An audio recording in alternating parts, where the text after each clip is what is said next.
Welcome to Turn a Page, the official comic book club for Nerd Initiative. Each week, the NI Bullpen will be covering the world of comics, talking to creators, deep diving into some fantastic stories, and much more. Now let's hand it over to the team and turn a page. Welcome to a very special edition of Turn a Page, Nerd Initiative's Comic Book Club. I am your host. My name is Ken M. You know me as the host of the ODPH podcast, but I'm also Nerd Initiative's comics editor-in-chief. Joining me for this special interview, you know him as the guy behind the chair there on Turn a Page each and every week, but he's also the head of the 3FN podcast. He's also the head of Wrestling Night Live every Thursday night, 8 p.m. Eastern Standard Time on Nerd Initiative. Please give a warm welcome to Rich. It is nice to be in front of the camera instead of behind the camera, and also nice to be on a show that isn't just wrestling. However, I still figured out a way for wrestling to be on comics. Yes. Well, technically you did and these fine gentlemen did, but I'm glad to be here. Well, there was a story that came across my way that everybody needs to go check out on Comixology Originals because it dropped this week, combining the worlds of pro wrestling and crime and mystery. There's so many elements going on, and this tag team definitely is making sure that you're going to have a 1, 2, 3 count in your pull list when it drops in print eventually. But in the meantime, you definitely need to go get it digitally. Please give a welcome to the show, writer Clay McCormack and artist Ricardo López Ortiz from Hard Style Juice. Gentlemen, thank you so much for taking the time out and talking with us today. Yeah, thanks for having us. Thank you so much. Appreciate it. And I definitely appreciate the old school Shinsuke hand motions. I wish he'd bring those back more often. Yes. But, You should. He should. Oh, he definitely should. And you know what? I think we're going to have a lot of wrestling fans checking out this book because this was one that completely blew me away when it came across my way, combining a lot of different elements of that pro wrestling world into the story. So, gentlemen, tell me, how did this whole story come to be? Well, I had been wanting to do a wrestling comic for a while, and I just hadn't really quite figured out what the story was yet.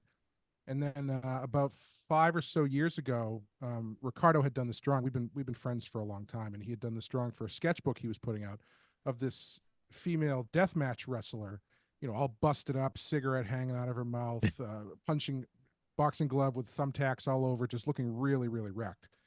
And I know this sounds over dramatic, but the second that I saw this, the whole story just like jumped into my head to the point where like I was texting him like minutes later going like, I have this idea. What is this from? Is this picture from anything? Can we do this? Do you want to be a part of this? And it was, it's been about, I'd say it's about 85% unchanged since that first rambling text message that I sent him. Yeah, it's surprising how how it's kind of how it stayed pretty much similarly. We just kind of like change a few characters here and there and like how the plot evolves, but it's basically the same idea from start to finish almost. Yeah, something about that image was it just grabbed me so immediately that I was like, I know exactly what this is, exactly what the story is, and you know, let's do it when we find time. It took us 5 years to find time, but we did it. Well, I for one, I'm glad you definitely found time. Wrestling and comics have always had a unique history. Why do you think the genre connects so well with comic fans, that being the pro wrestling genre? Well, it comes down to like larger than life characters, heroes and villains, like, you know, good versus evil.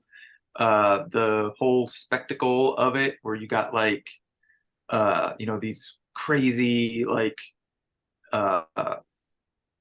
you know, battles that like, you know, seem to go on forever, like, you know, on pages. You know, same can be said about like the most like epic, like, you know, wrestling matches where, you know, there's these like amazing fights like, you know, Okada and Omega and stuff like that, where, you know, it's like these 40, you know, 60-minute like masterpieces. And, you know, in comics is kind of the same. It all leads to like that final confrontation of like these two characters that finally, with everything on the line.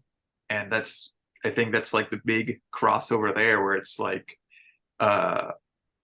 and you see it a lot with a lot of wrestlers that, you know, paying homage to like their favorite comic book characters with their gear, sometimes like what they call their moves and stuff like that. It's all like references to like either comics or video games. So like, it's just like a big like Venn diagram, like, you know, it's just a big circle that like, Big circle, yeah. They're all like, you know, are similar. Yeah, it just feeds into one another.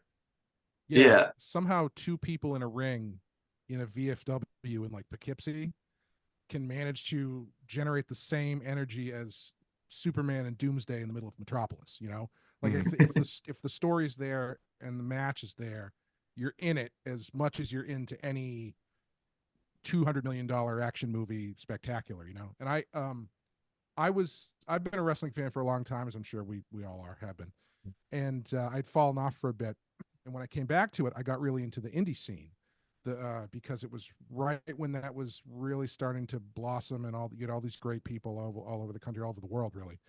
And what I kind of clicked into as I was going to more indie shows is kind of how similar the life of a professional wrestler is to comics, like comic creators. Obviously, our job is a lot less physically taxing, but the idea of you're kind of going city to city, and every match or every show is kind of like a convention, a mini convention, because you've got your table full of merch that you're putting out there. You're trying to show off what you do, but in their case, it's amazing feats of strength and agility instead of, you know, just sitting behind a table and drawing Batman for 8 hours. But yeah, it was something about that. The fact that these people are out there grinding it out to do what they love, and what they love is essentially being real life superheroes, really kind of attracted me, and I wanted to try and get some of that feel into the book. And I'm just going to take a minute to say, I think you did a great job with that. Previously, for those who listen to Wrestling Night Live, I worked in the backstage office capacity, if you will, in independent wrestling for over a decade. Oh, no kidding. So like awesome. your love for the indies is kind of, I've always had that love for the indies and doing stuff in independent wrestling.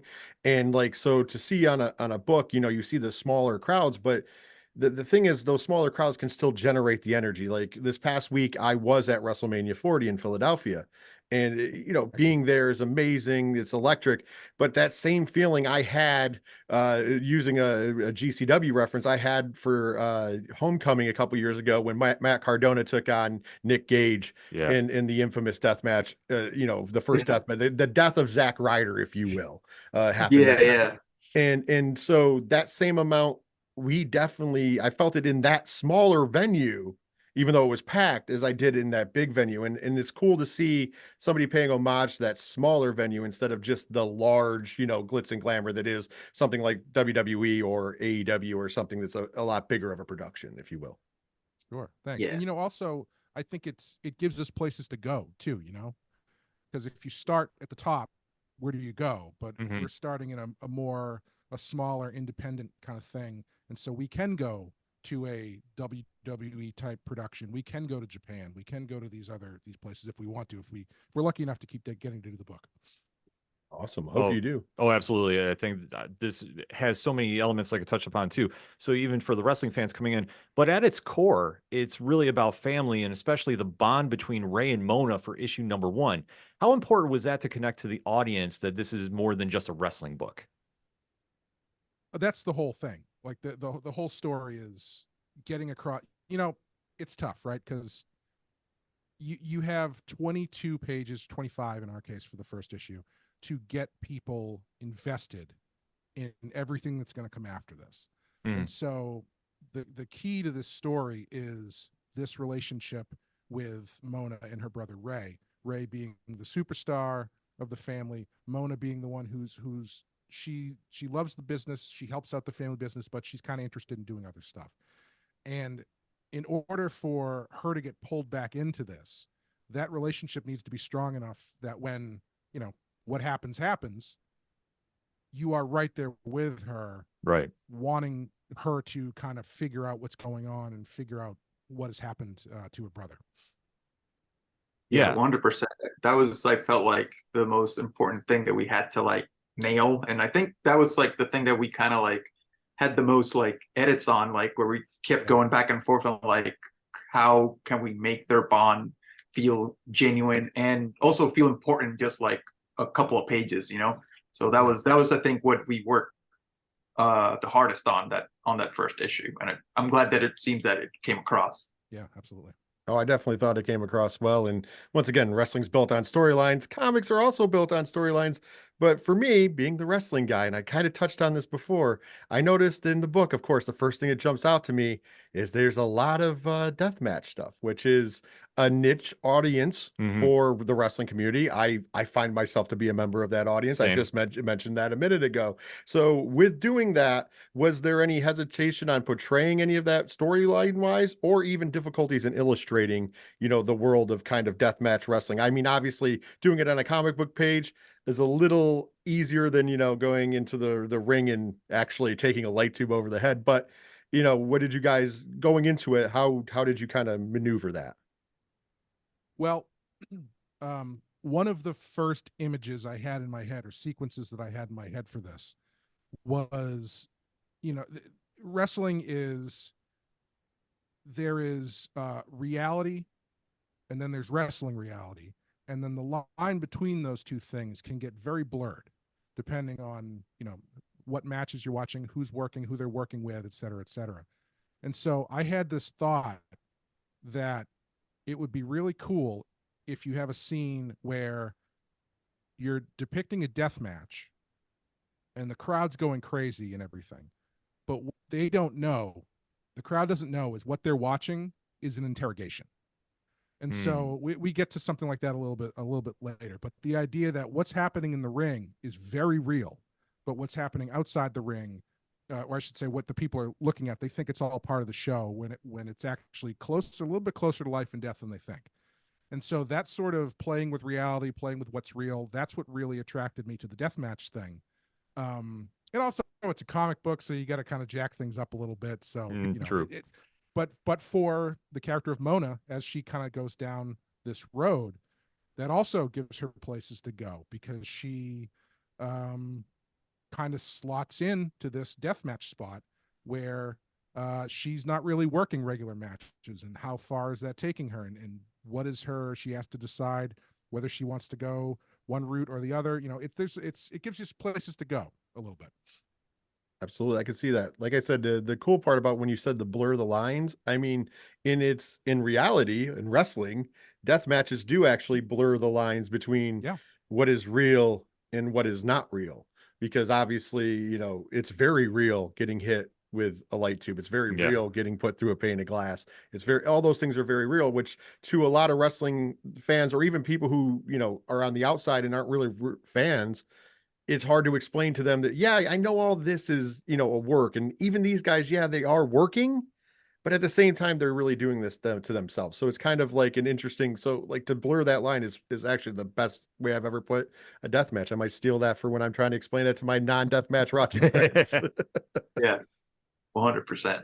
Rick, I didn't mean to steal the whole thunder there, but do you want to talk about illustrating that stuff? I think like the hardest part about illustrating that stuff is like not going all out just from the beginning and being like, all right, well, let's throw in pizza cutters and thumbtacks and like kendo sticks and tables and glass, and so that was the hardest part, that we kind of like had to like, well, we're gonna do this later, so let's not do any of this now.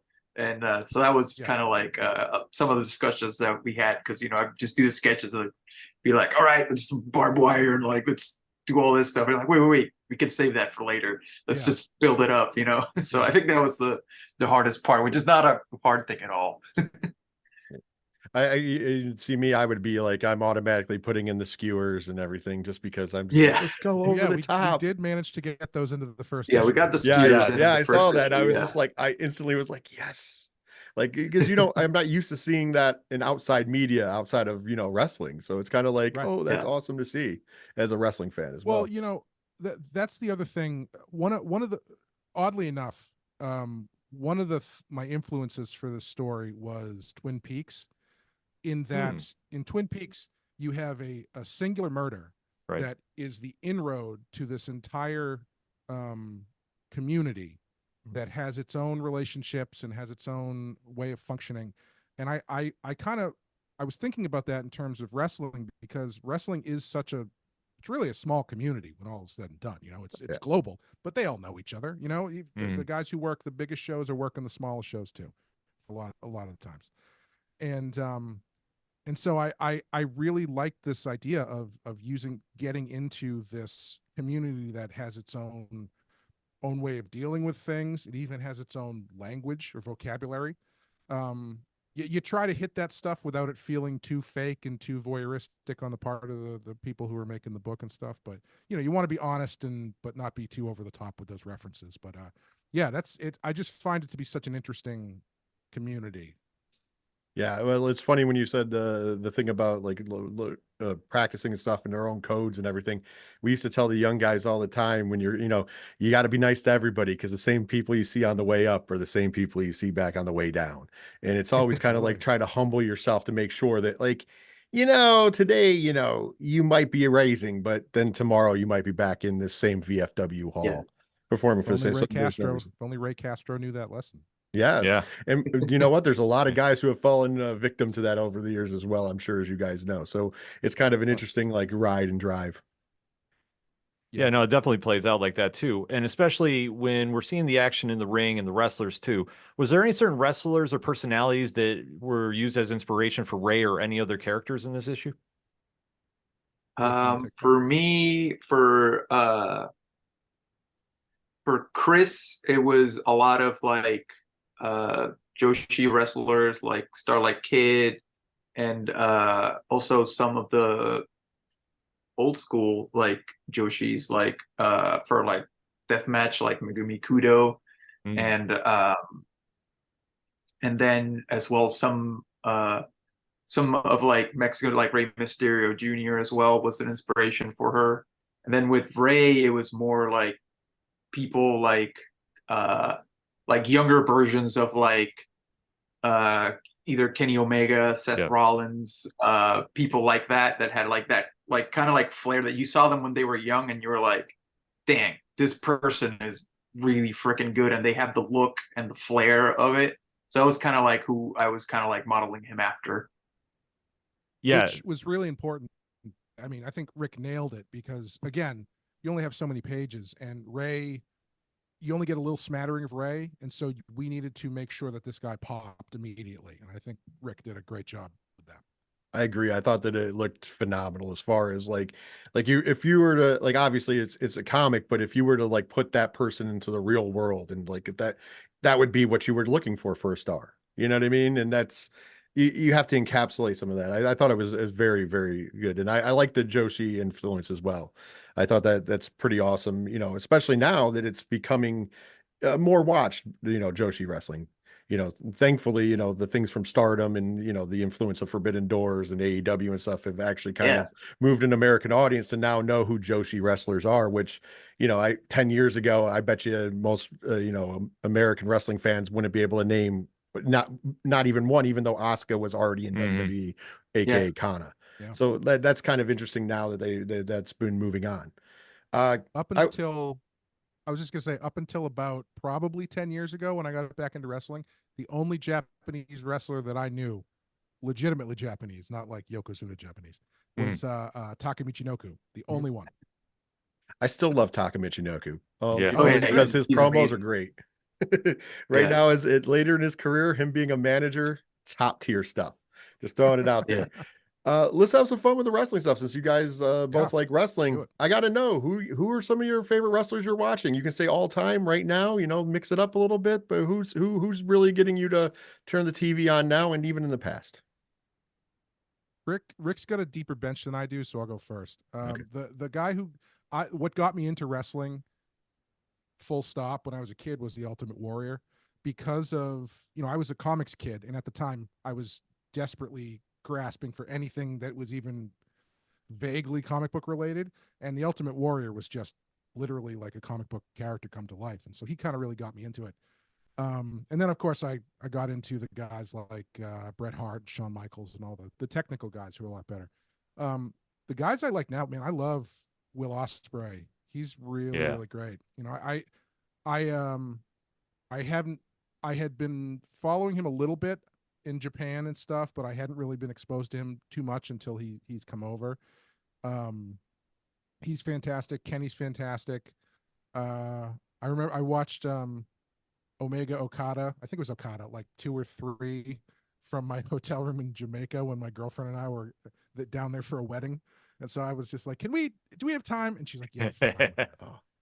Such great matches. Yes. Yeah. Yeah. Why don't you go, Rick? There's so many to choose from. Yeah. So when I was a kid, it was basically Sting was like one of the first guys I saw that I was like, dang, this rules. So I think I got into it right around the time when like he started to turn into Crow Sting.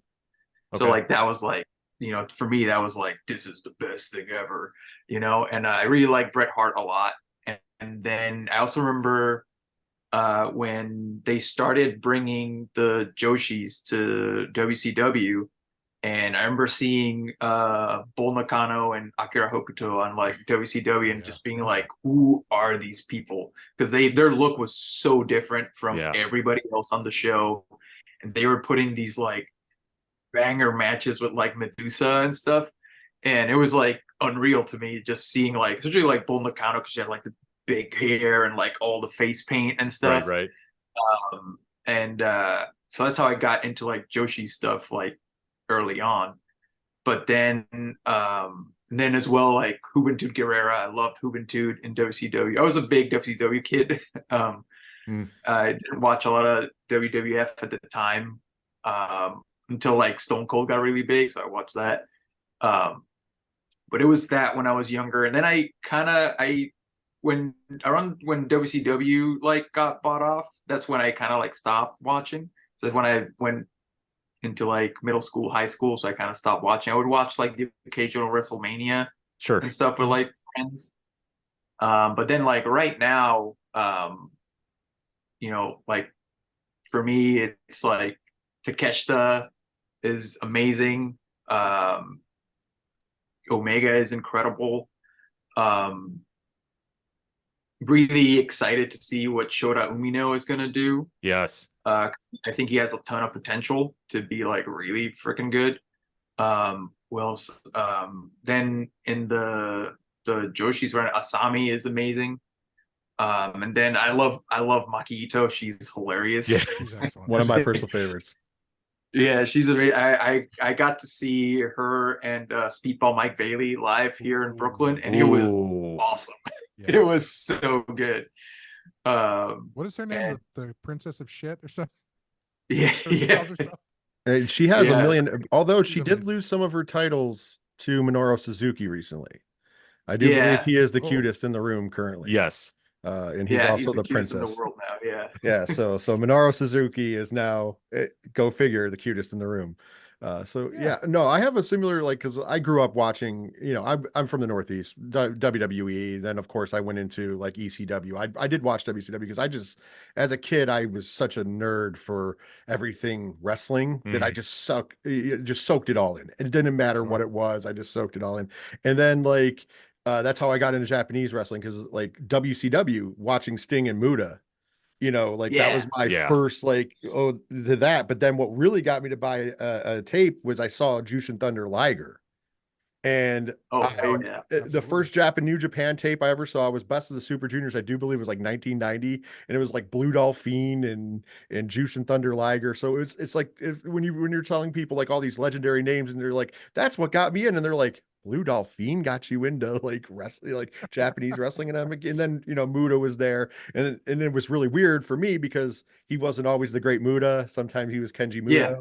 So it was kind of like you're like, in the States, I only see him as this guy. So like I can completely agree with you guys. It's just they're big characters, and then going forward, working in independent wrestling. So then I've always kept my eyes on the indies and seeing where guys went, and I was blessed to work for a bigger company in upstate New York called 2CW, and we had guys like Brody Lee and Kevin Owens, well at the time Kevin Steen, and Sami Zayn, or well it was El Generico. I heard that they're friends. I'm not quite sure. Have they ever from what Sami Zayn says, actually El Generico is manning an orphanage in Tijuana, Mexico, according to Sami Zayn. That's right.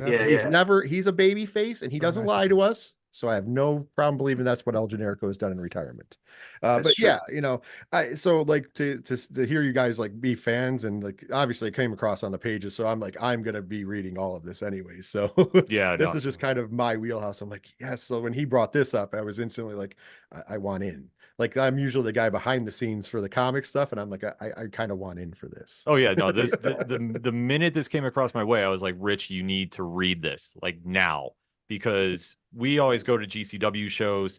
I mean, we went to Cage of Death or Cage of Survival. I need to remember Cage of Survival, down into the showboat there. And I mean, that was just such an experience. Like you want to talk about the emotion being in a building. Like there's nothing like the showboat and GCW for the indies. And like how crazy it is to go to an indie show. I remember seeing Kevin Owens versus one AJ Styles at our local Legion Hall, and the Young Bucks were also on the card too. Yeah. And Nick Jackson actually took the picture of me with Kevin Owens, which is still like the most real thing in like my wrestling wheelhouse.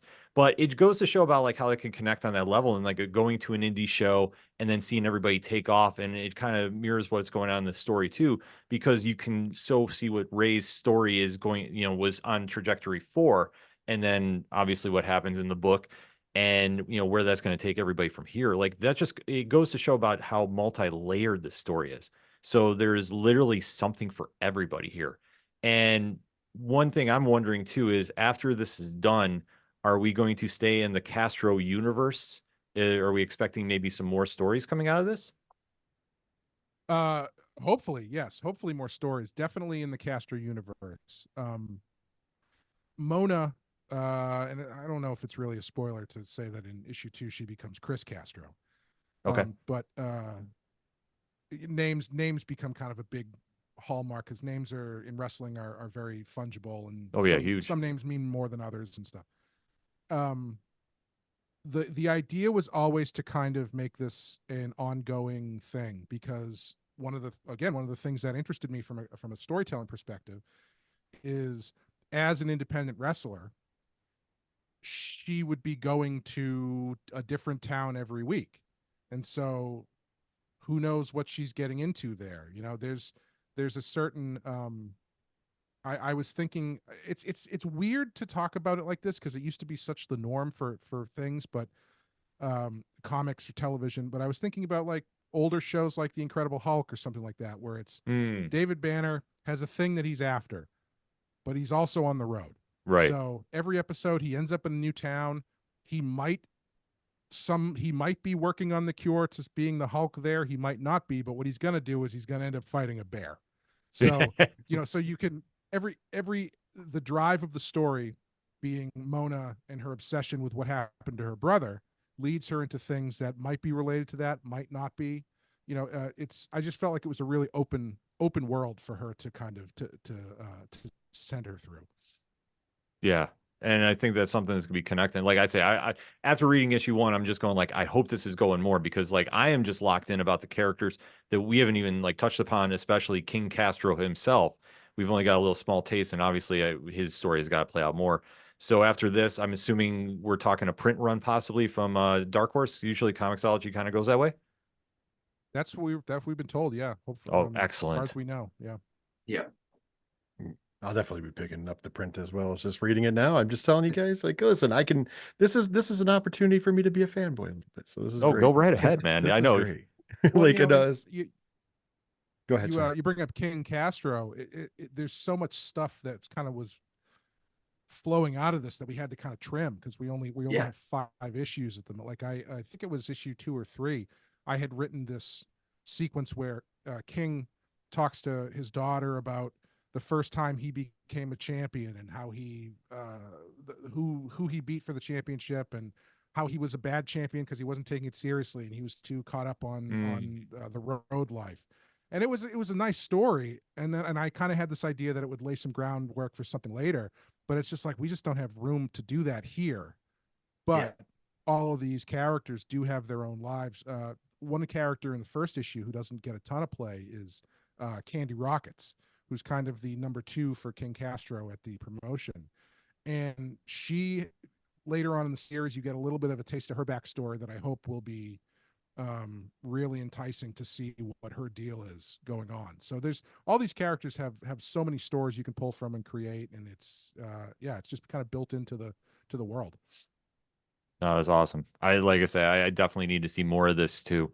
And especially with going digitally first, is there any different approaches that you both take in going to a digital story first and then knowing it's going to come to print, or is it kind of business as usual? It's a little different in that, for the most part, because it's digital, we had to like, there's like no double page spreads because the way the readers work. Right. I don't know how it looks on a Kindle, but then I saw it because I looked at it on the Amazon website, and it's like 2 pages. So I was like, damn it, we could have done double page spreads. But I don't know if like on the Keep it in mind Kindle, for if the next like one. if it's like one page at a time. So I don't know. So that's why we were like, we can't do big double page spreads. So we had to like adjust some stuff because of that. But other than that, it's basically the same as any other comic book. Yeah. The lead up to the release was a little bit different because usually you're Yeah. kind of starting to push things a few months out because of, you know, the books need to be ordered and a couple issues in advance and all that kind of stuff. But this one, like the book was announced on April 4th and it came out on the 16th. So it was a pretty concentrated push, which I don't know if that's better or worse. It's definitely different for me. Yeah. Yeah, because there's no like pre-orders or anything. It's just out. So you just Right. Yeah, it's just like wide open to the world. Like you don't have to worry about final order cutoffs. It's just kind of like here it is and boom. And I mean that's just something with the digital age of comics, you know, with the digital age of everything, period, is just it's you know, here now. And you know, just kind of curious about like how that goes about. Because especially like the process of creating it, you know, it could throw a factor into like, you know, where a story goes or not. But I know when reading this, I was like, this is absolutely fantastic. And you can definitely tell like, you know, the heart is into it and just capturing that world and really giving fans just like a small taste of like what's more to come. Yeah. Sorry. Do you want us to give a taste of what's to come? Is that what you're asking? You can. I was going to kind of just leave that a little open, but yeah. Well, as far as creating it goes, it's really interesting creating comics, I think. And Rick, I'm sure you can speak to this as well, because you're kind of working in a vacuum for a long time. And with something like this, I think we had more issues finished than is generally usual before they started coming out. Would you say that's true, Rick? Yeah, usually, yeah. Yeah. And so we're a number of issues deep into this thing before it even gets announced. And so you're kind of only working on your own team's view of it. And you have no idea if it's going to land. You have no idea if anybody's going to be into it. And so when it comes out, you get so excited because you want people to see it. You know, we've been working on this for like 2 years because of, you know, various scheduling things and whatnot. And so sitting on this thing for 2 years and you're always kind of thinking, this is good. I think this is good. I think this is good. And then finally comes out and people respond to it so positively is just, it's a weird ride. You know, it's a weird roller coaster. Yeah. Definitely. My final question this upcoming weekend is AEW Dynasty. And of course, we'll be doing a pre-show and post-show for the pay-per-view as we normally do. However, I'd like to see if you gentlemen are watching the show, which I'm assuming yes, especially with a big match like Bryan Danielson versus Will Ospreay on the show. And do you have any predictions or anything that you think is going to go down this upcoming Sunday in AEW Dynasty? Yeah, I'll definitely be watching. I think like right now, I think AEW is like my top promotion that I watch the most. So yeah, I'm definitely very into the build to this pay-per-view. I think they've done a really good job, so I'm excited for like a lot of the matches that are going down. I think we're gonna see Swerve get crowned as champion, which I'm really hyped for. I think he's done an like amazing job with like his character and like he just keeps getting better and better. That angle they did where he just like stomped all the security guards was sick. Such a crazy spot. Yeah, it was so cool. And yeah, like just like his matches with Hangman were also incredible. And yeah, I'm really excited to I think he's gonna come out the champion. So and then, you know, I'm just also excited to just kind of be with my jaw on the ground for like probably 40 minutes while watching Ospreay and Danielson do some of the craziest things you've ever seen. But I'm also excited for like the women's matches because they've done a really good job also building those up, which has been like kind of like failing in AEW for a while, but they slowly, I feel like sneakily, in my opinion, I think sneakily they kind of have the best women's division like going on in the States for my taste and what they're doing with the characters and the matches that they're putting on lately. So I'm excited to see how those go down as well. Hopefully they get a good amount of time. Yeah, that's what I'm hoping for. The women's divisions have been amazing. Like that's one of the things that really got me back into it, to see how many see the women actually getting time and so much talent coming through. Like my probably full stop favorite wrestler is right now is Becky Lynch, because watching her whole arc has really been amazing.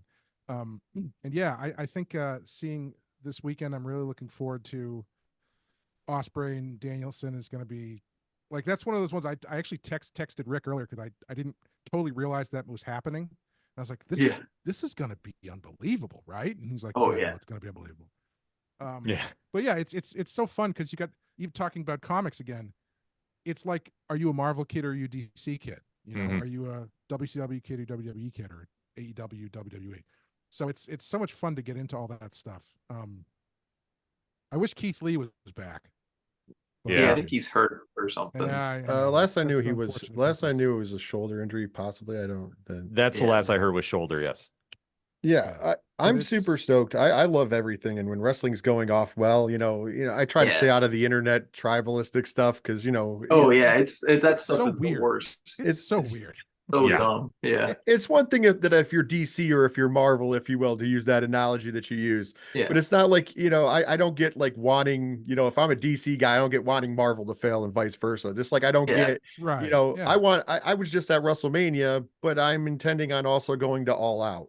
You know what I mean? Like, I've seen both shows live. I've gone to see Dynamite. I've gone to see Raw. You know what I mean? And yeah, I grew up in WWE, but I can admit, especially when we first started doing wrestling podcasts, and when he got me into doing wrestling podcasts, there was years of just crapping all over WWE and all their bad decisions.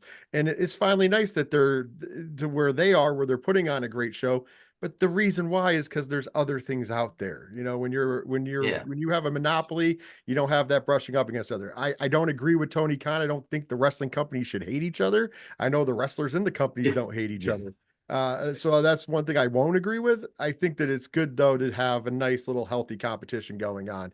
And if you can keep feeding that, that's fine. But the internet discourse sometimes gets me out of it. And then you hear people like disparage people. So I kind of stay out of that world. I mean, I give my thoughts and my opinions, and then I try to stay away from that. But I think that one of the things I'm most excited for in AEW, outside of obviously this weekend, outside of Bryan Danielson and Will Ospreay, because who can't be excited about that, is and Ken has also agreed with this for a while. I think Julia Hart's one of the MVPs of that company. So I just seeing that next step and just keep building that character and where we go from there. So I'm with you guys on that. Yeah, I'm really excited to see what how Willow is gonna do as well, because she's from the Long Island area, and so I would see her a lot in like, same with Statlander. I would see her a lot in like the indie shows around here when they were like much younger and stuff. Same with like Alex Reynolds and John Silver, and like so it was really cool to get to see all those people now like slowly like either get signed and like then get these amazing spotlight matches and stuff like that, and just see the evolutions of like how they used to look when they were like young and like their bodies change and stuff like that. It's really fun to see that. Yeah, it's so much fun. That's my favorite thing about going to the indie shows, is seeing people who a couple years later are on top of the world. Like I remember I saw Orange Cassidy and at that time Walter in like Melrose, Massachusetts, not knowing who either of these guys were, and just being like, and then seeing them a couple years later, I'm like, oh, it's the sunglasses guy. That guy's amazing. So it's so much fun. I saw Keith Lee at a small show. I didn't know who the hell he was, and all I remember is like, do you remember that like big guy who was amazing? It's like, yeah, he's on AEW now. You kind of don't realize what you're seeing until you see it again on a bigger scale sometimes. I agree. Like Orange Cassidy, it's weird because I remember when Orange Cassidy wore tights. Yeah. Like I remember Oh, when he wow, was yeah. just when he a was like wrestler. Fire Ant. And then Yeah. also Fire Ant at the same time, but he Yeah. also just did the regular, and he was a great wrestler, and he still is. Yeah. But the gimmick has just become what the gimmick is, and it's great. And I mean, I'm glad Yeah. he's gotten it over.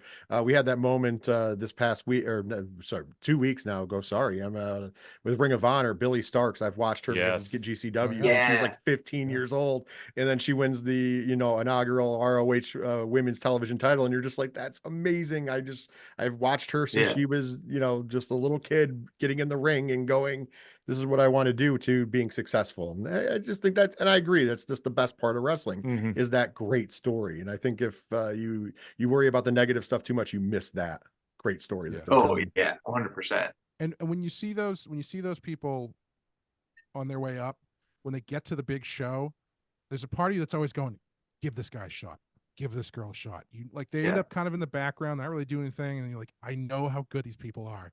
As Yeah. soon as they give them the opportunity, they're going to blow the roof off the place, and they usually do if they're going to give them the opportunity. Absolutely. Yeah, it's one of the great things about indie wrestling. And as I say, we're going to see a lot of those superstars on AEW this week. So definitely everybody check the pay-per-view out. My last question for you guys is, if you could pick a dream opponent for Ray and Mona, who would it be and why? Rick, you want to go first? Yeah. For Ray, it'll 100% be Kenny Omega. Mhm. Just because like I haven't told this to Clay, and I'll tell him Uh-oh. later. I don't want to spoil it or anything of an You're idea pregnant. that I have for something. If it gets to happen at some point and we get to do more stuff of this. But yeah, Ray and Kenny Omega, just because I think they would have, we were kind of like similar styles, but I think they would bring like the more like animalistic side of each other. And it would be a very brutal, like hard-hitting match, and I think it would be a classic, a 100% a classic. And then for Mona, it would either be either Akira Hokuto or Manami Toyota. Like that would be in my opinion, the two greatest women's wrestlers of all time.